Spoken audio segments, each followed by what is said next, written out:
Yo,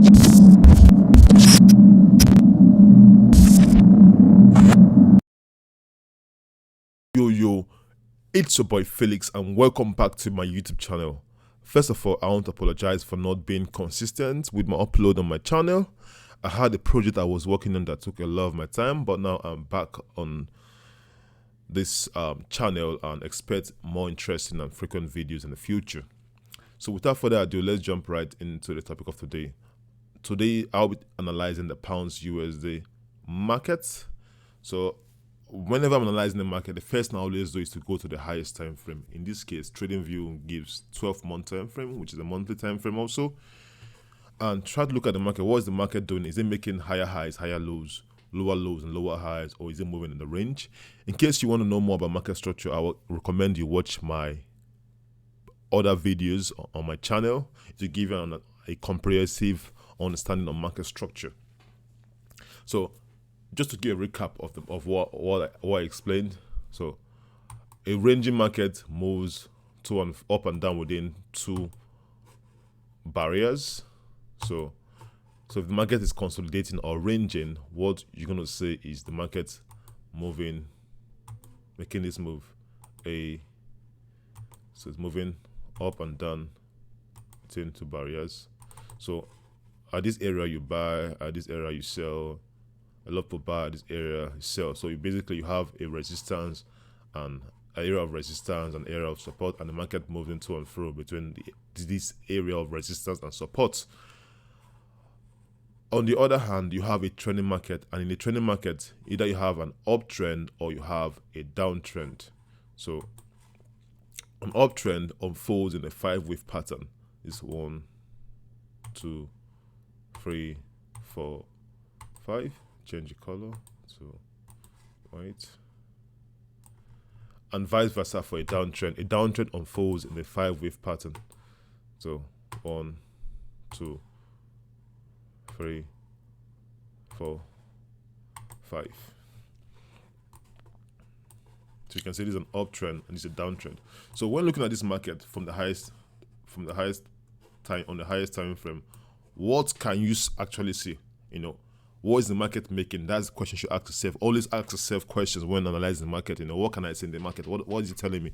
Is the market making higher highs, higher lows, lower highs, or is it moving within a range? In this case, the market is making lower lows and lower high. Why? Because there is a high and there is a lower high. This high is lower than this high, and there is a low, and this is a lower, and this is a low, and this is a lower low. So this low is lower than this low. So the market is making lower highs and lower lows. So this is a downtrend. So we're in a downtrend of the pounds USD market. So this diagram best describe this. Obviously, this is a textbook explanation of the downtrend. So you see a smooth move downwards. A smooth move downwards, 1, 2, 3, 4, 5. But that's not the case down here, because down here you can see this high here and you can see this high here. But what you want to know is that this is a high because this candlestick didn't close above this, even though you have a fail to close FTC candle down here that closed above this area, but the candle didn't close. What this basically says that the buyers pushed the market upwards to this level, but they didn't have enough pressure to continue pushing the market upward. Then you can see it went down. So this is an inverted hammer around a key area, which also is like a reversal candlestick pattern. And also, what can you see? Because this is like an analysis. Before you go down to the lower time frame, always make sure you write down your observation, because you're analyzing the market. You're doing an analysis. You're not just trading, not just moving from one time frame to another time frame. Each time frame always gives an information. I say each time frame as a story, and once you go down to the lower time frame, the story unfolds. You get more gist about the story. You get more details about the story. If you get what I'm saying, you get more details about the story. So from what I could see right now, this is the first wave, the second wave, the third wave, left an imbalance in the market. So you can see it's a massive imbalance in the market, and that's this fourth wave had to fill. So basically this was like an expansion, compression, expansion, compression. So what comes next? What's an expansion? So why is it an expansion compression? The first wave, the third wave, and the fifth wave are always impulsive wave, because they move in direction of the trend. If this is a downtrend, they move in direction of the trend. So what to expect basically is a bigger move on these areas. So it's an expansion. So if this is the first wave and this is a downtrend, you can see how big the first wave is. Then a second wave not too big. You can make money off it, but it's not really advisable to trade on the corrective wave. Then what came next was the third wave, which is an expansion. At the end of it, an expansion is a compression. And this third wave left a lot of imbalance in the market that this market had to fill.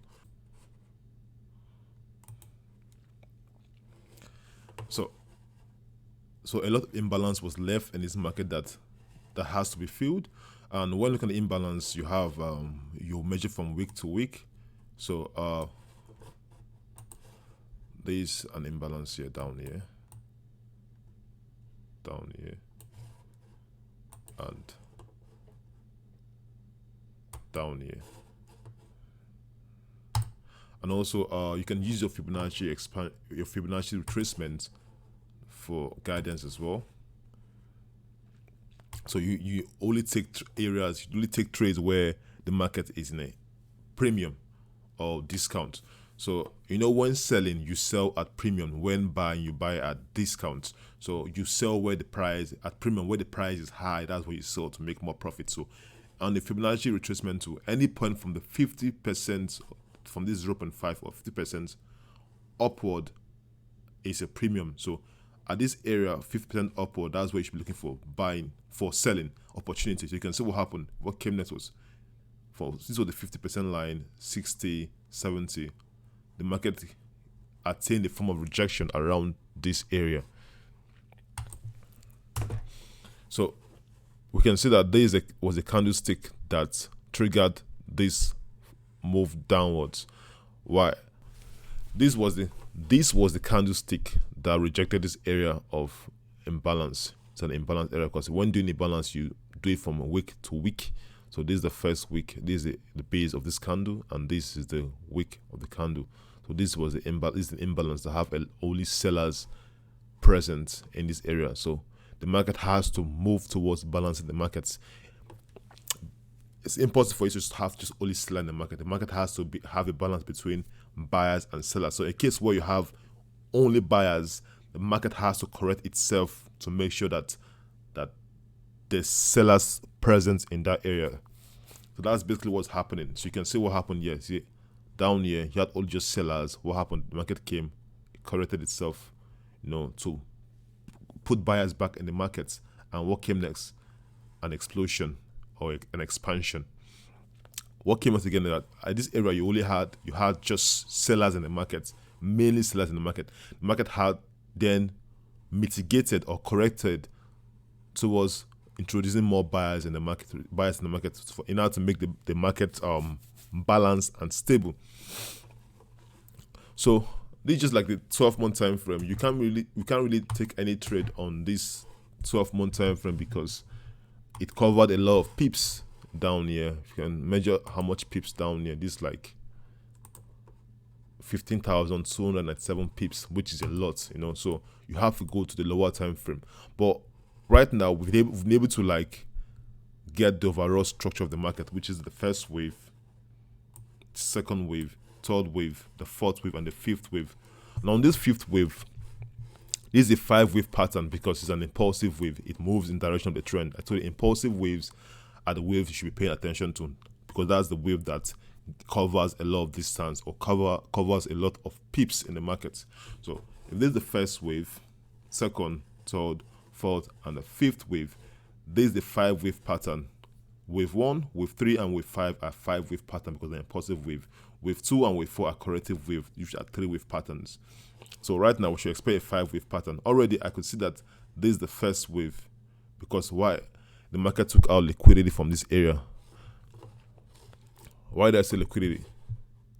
There's a lot of money resting around this area. A lot of money, internal liquidity. The market will take out internal liquidity to head towards external liquidity. So this is the external liquidity down here, and this was the internal liquidity. This is the external liquidity down here. This is internal liquidity. So you have money, a lot of money resting on this area down here. A lot of money resting down here, and you also have money resting on this area down here.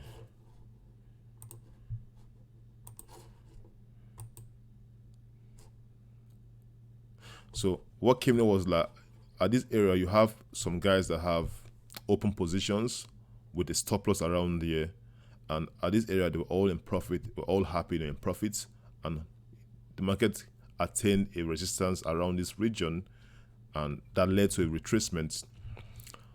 Some guys can break even and they let go of the trade, but you have some stubborn traders that will still like they will feel like, okay, the market will gain a form of support and move upward, but unfortunately it came down and took them out of their positions. So large investors, big banks, institutions, large institutions, financial institutions, that's what they go after. They go after retail traders, or they go after areas that have liquidity, because down there you have a lot of stop loss rest down here. And secondly, you have a lot of people that would sell stop. Some retail traders, they with ideas of, oh, once the market breaks an area of support, it's time to sell. No, that's not the right way of viewing the market, because that's where the banks are after. That's where the banks trick a lot of traders towards placing their trades.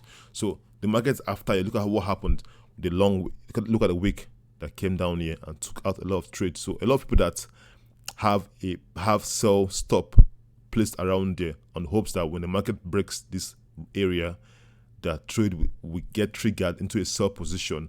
What happened? The market came down here, triggered a trade, which they were in profit, a little bit in profit, and what came next? Market came upward. So the market took them out of the position. So took out those that have stop loss here and took out those that have sell stop. So the pool of money made sure that this is an area of liquidity. In this area, this is also an external liquidity, because the movement of this led to the break of structure. Some structures down here that were broken. If you go to a lower time frame, you see some structures broken. The structure that was broken down here. So this is an external liquidity. So you have a lot of people that have their sales that buy stop loss around this area. So they were in profit and they were all happy in profit, and they refused to take their money out. They were hoping that the market would come down here and attain a form of support and continue. So that stop loss was still here. And you also have guys that have the sell stop. They hope that once the market breaks this area of support, then we're in a sell and the market will then continue falling, So look what happened. Look at this small wick. Look at how it broke through. If I zoom out, you can see what the market did. It came down here, took them out. So it took them out, and guess what happened? It came upward. So you can see the leak. So this is manipulation by the bankers. So going down to the lower time frame, like I've said, this is the first wave, the second wave, the third wave. What to expect a 5-wave pattern in this. So just change the color of this. So this is the first wave, second wave. This should be the third wave, fourth, and the fifth wave.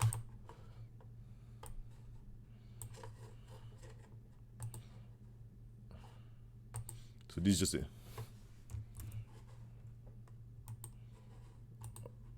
rough example. So our focus right now is this is the first wave, second wave. So we're on the smaller third wave, because the fractal of this fifth wave is the 5-wave pattern. On this fractal, we're on its third wave. And within this third wave, we're supposed to expect a 5-wave pattern within this third wave. So only way we can know is by going down to the lower time frame. I love to switch from one time frame to another, because each time frame reveals a story. I say the time frame as storybook. So once you go to a lower time frame, you get more detailed information about the story given to you. So if you go to a lower time frame, like say 6 month time frame, to know what's happening. So you can see already I can see that there's the first wave. Market came down here, took out liquidity down here, resting around this area. So those with sell stop and also stop loss, like it hunted them out, took them out, came upward and gave us the third wave, the fourth wave, and the fifth wave. So if I draw it, this is the first wave, took them out, second wave, third wave, fourth wave, and now we're on the fifth wave. So to go to the more, like to see, to get a better picture of what's happening down there, I'm going to go to the 3 months time frame.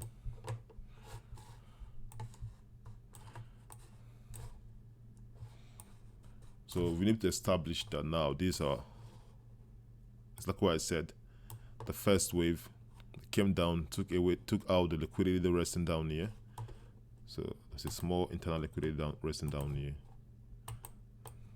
So what the market essentially does is that it takes out internal liquidity and heads for the external liquidity.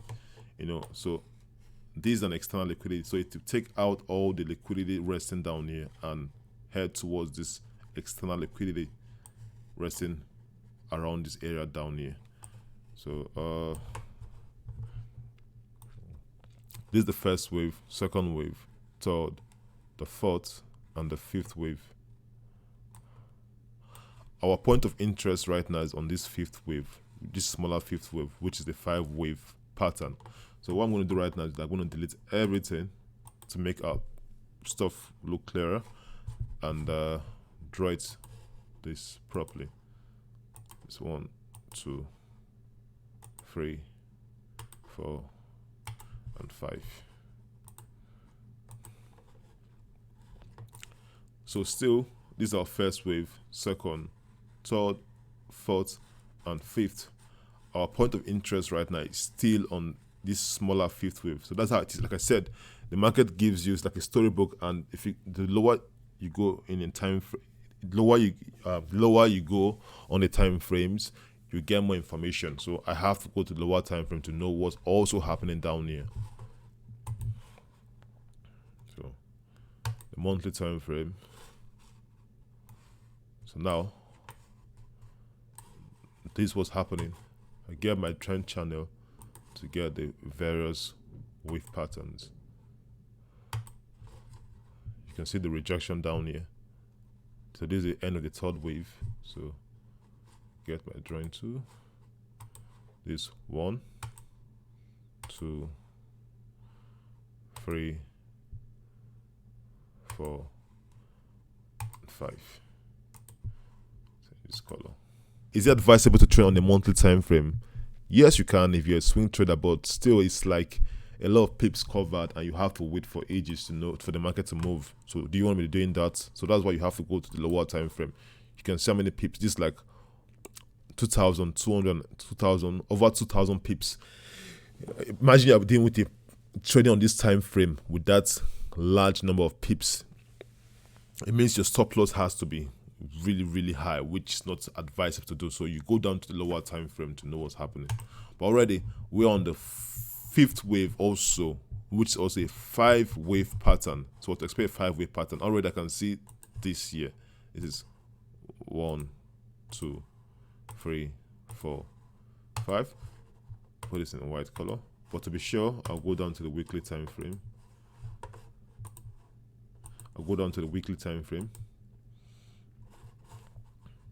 So this is the weekly time frame.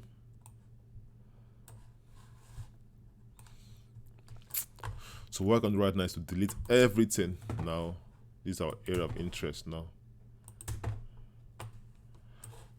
this is our point of interest right now, which is on the weekly time frame. So what can you say? This is the first wave, the second wave, third, fourth, and the fifth wave. This is an impulsive wave, corrective wave, impulsive wave, and corrective wave. So you see it as expansion, compression, expansion, compression, and an expansion. And what happened is that this wave came down here and took out this external liquidity resting down here. It's an external liquidity, a lot of money resting down here. Why does a lot of money resting down there? I'll explain to you guys. There's a lot of money resting down here because this led to the break of this structure down here. So you have a lot of traders that have an open position. They had open positions down here. So when they sold the market, that position was still open. So you had a lot of money resting down here. So that stop loss was placed probably above this region down here, and they were like hoping that the market continue going downwards. So a lot of traders can't and unable to take loss basically. So they saw the market going up, retracing upward, and they felt like it won't get up to their stop loss. And even if you get the stop loss, they won't be in much loss or so. But what bankers or large financial institutions are after, they're after your stop loss, because they use your stop loss to fuel the direction, or it's like a catalyst that moves the market, So you have a lot of traders that have stop loss resting around here because they sold the market down here. One. Secondly, you have people with buy stop. So they hope that once the market breaks above this region, that buy trade will be triggered, because this was a former area of resistance. So once it breaks above this region, that stop loss resting probably below here. And thirdly, you have traders that sees here as resistance. So a lot of retail traders think that, oh, once the market comes down to this area and I see a form of rejection, which they saw down here, they're going to place a sell trade with their stop loss resting above here. So what essentially what that creates is that creates a lot of money down here resting above this area. There's a lot of money resting around this region. Now, what banks, large financial institutions, what they go after is that they go after your stop loss. They go after money resting around this area of liquidity, and that's what they use to fuel their direction. So what came next was, you can see this manipulation of the candlestick came above. It did as if it was going to go upward, and it took out a lot of people that have their stop loss resting down here. It took them out. A lot of people with buy stop, hoping to buy the market when the market breaks this area of resistance, and they put a stop loss there. It will also take them out. It will make their trade active.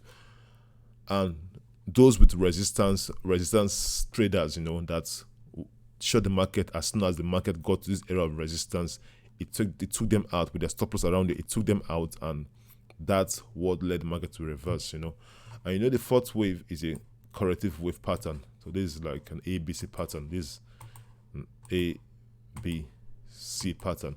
The A wave could either be a 3-wave pattern or a 5-wave pattern. The B wave is always a 3-wave pattern, and the C wave is always a 5-wave pattern. And at the end of this 5-wave pattern, that will commence the start of this 5th wave. So the only way you can see that is by going down to the lower time frame. This is the weekly time frame, but these are a point of interest. So at the end of this 5-wave pattern, that will start this large 5th impulsive bearish wave. So go down to the daily time frame.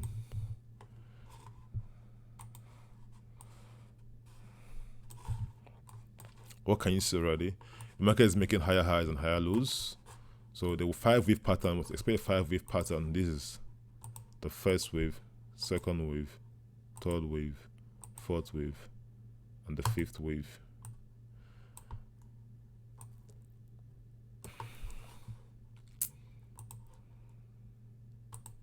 So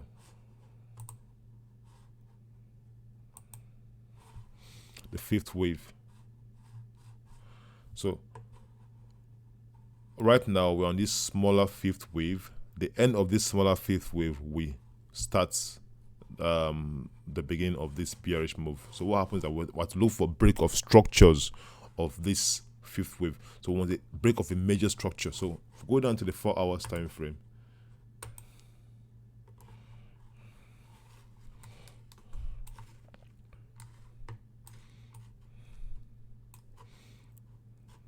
This is the 4 hours time frame.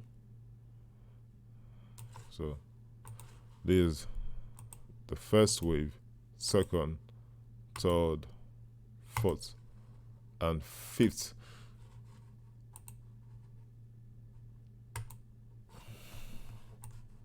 So what can you see? You can see the market was making higher highs and higher lows. So this was a high, came down here. The market broke this high to make a higher highs and a low, a higher high and a low, a higher low. So higher highs, higher lows, higher highs, higher lows, higher highs, higher lows.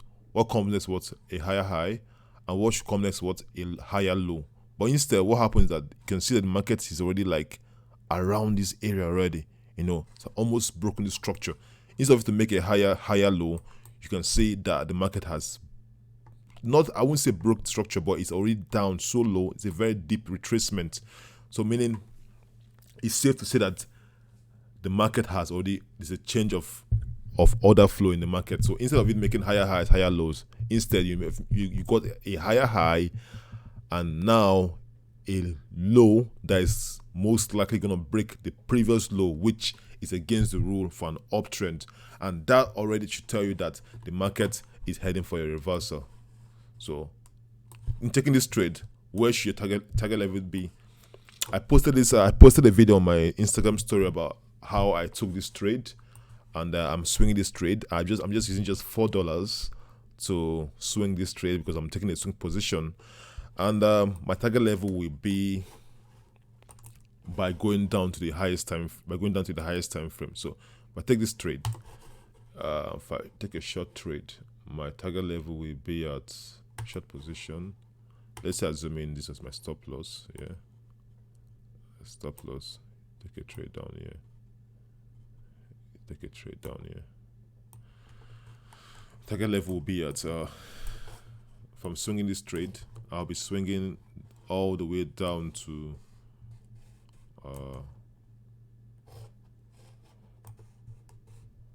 this level down here. So you can see a risk to reward ratio of 15.27%. No, sorry, a risk to reward ratio of 8.77. A risk to reward ratio of 8.77. So it's gonna go on for like days or if not weeks or months. So right now, this is the idea right now. So it's safe to say that to take a sell position if you want to swing this market. But if I tell you you don't want to swing and you just want to like go in and just an intraday trader or a scalper, it's still possible, but only that you should be taking a sell position. Anyway, you see sell opportunity, you should take a sell trade, not buy. But for me, I'm going to leave this trade to run all the way down to this level, to this area of liquidity down here. There's a liquidity down here. There's a lot of money resting around the area. Why do I say a lot of money? Because you have stop loss around this region, a lot of stop loss down here.